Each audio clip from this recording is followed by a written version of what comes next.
What's going on, everybody? This your man Wicked, and you are tuning in to Sfsmag 1 with myself and Lapzul. You gotta say it right, Zul. You gotta pronounce it right. Artists are sensitive about their name. So you gotta say it right. How you doing, brother? I'm doing pretty good, man. How you doing? I'm good, man. It's a pleasure.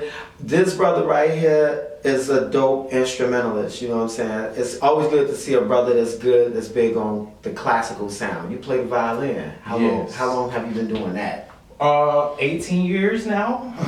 I'm mostly self-taught and classically trained, so I actually now transitioned into hip-hop though, recently, and so I've been combining sounds, you know, from actual metal, acoustic, and folk, but also, you know, rap, trap, and creating my own sound, even some EDM.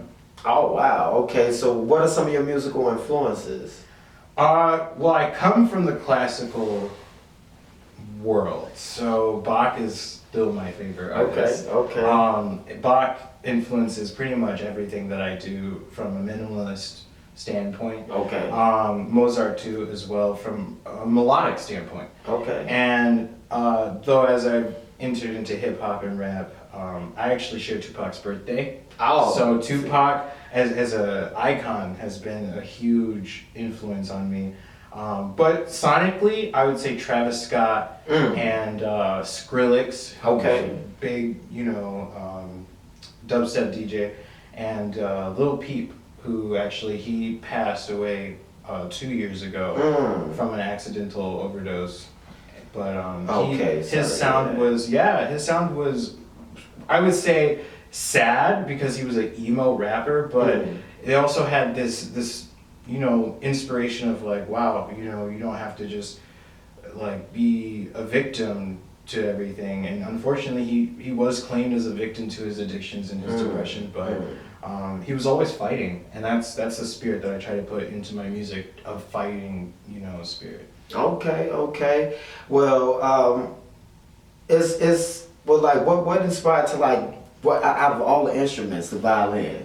Yeah. What inspired you to say, okay, this is what I want to do? This is. Well, I didn't try the violin first, actually. I loved to sing first and foremost. I always loved to sing, and my grandma told me that I had a great voice, that I had a voice made for radio.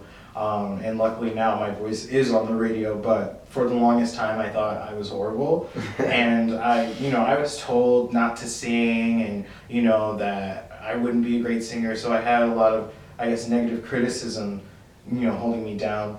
But I wanted to have an outlet musically, you know, I wanted to do something, I wanted to make sounds, and so in third grade, our school had these tryouts, and I tried the trombone, I tried the flute, I tried the trumpet, I tried the drums, tried the clarinet, and I couldn't play any of them. It was, I had no skill, no talent, there was nothing I could do. I could kind of play the clarinet because all you had to do was literally just blow into it. Right. But I wasn't feeling that, so I heard the violin before I saw it. I heard someone playing it.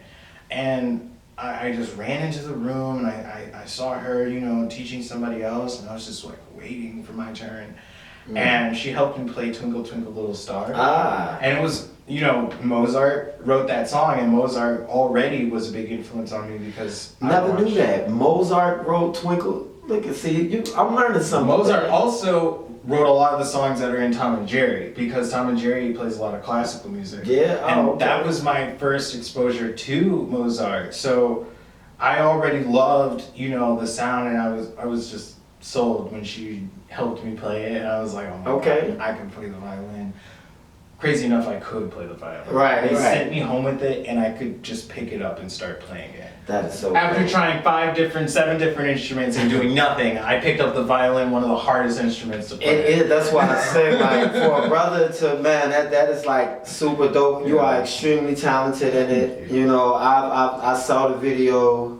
I mean, I saw the footage when you made the news, and I heard it. I was like, Oh, they got me sitting down talking to the real deal. Man. So Hey, I celebrate brothers real that recognizes real, man. Yeah, man, I celebrate brothers that's good in the art, you know. So most definitely, what projects you got that you're working on that you got coming out? What can we, be looking forward to so we could go on and stream it all? Well, I just signed my first record deal. Congratulations! Actually, yes, with Trax Records, and it's going to be my first project with them will be promoted and distributed by Ultra Music and Orchard, who are both subsidiaries of Sony. Okay. So I'm planning a project every month next year. That is because cool. I'm not slowing down. This year, actually, I released 2 full-length albums, a mixtape, and 5 EPs solo, and then I did a bunch of collaborations. So, I'm not planning on slowing down next year. My first project next year comes out on the 3rd of January. Okay, we're and for that. Luckily ABC7 News wants to interview me again. That's dope. On the day that the project releases. I'm sure. ABC7, y'all gonna see this interview. So yeah, I got my hands on them first. Before that record drop.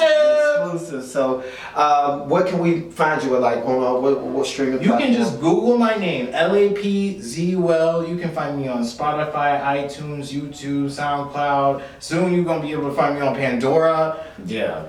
I'm everywhere. That's a big move. Lapzul, it was a pleasure, my brother. Thanks, man. Thanks for hanging out. Sfsmag 1 magazine. Y'all already know what it is, man. Thank y'all for kicking it with us.